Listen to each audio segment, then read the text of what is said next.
Hi, I'm Bradley Byrne, a Senior Risk Management Consultant with ProAssurance. When you think about a medical liability lawsuit, the defendants that first come to mind are probably individuals on an injured patient's healthcare team.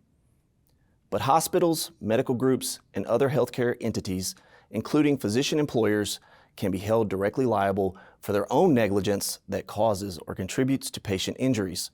This is in addition to the entity's vicarious liability for its employees' negligence.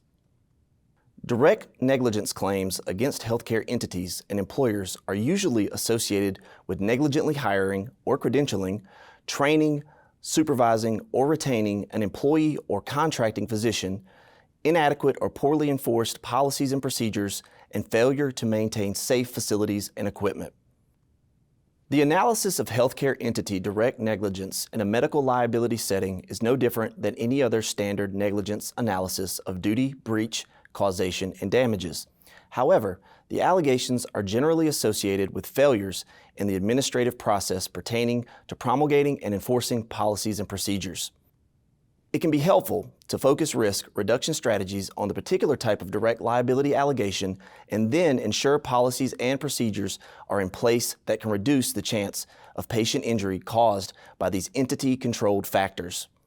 For example, when a healthcare employer's hiring or credentialing process is challenged in court, the jury will consider the reasonableness of the process and whether the process, or lack of, caused or contributed to the patient injury.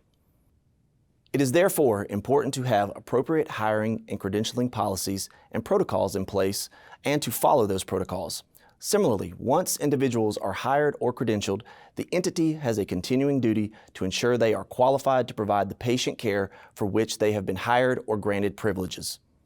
Reducing the risk of negligent retention claims would include promulgating policies and procedures that ensure review and continuing evaluation of physicians and staff to ensure they are qualified to perform the procedure for which they have been engaged. Equally important to promulgating and enforcing policies and procedures is maintaining the documentation that shows a reasonable process surrounded ensuring patient safety. If entity documentation does not substantiate a reasonable process, it can be difficult to defend healthcare entity direct liability allegations.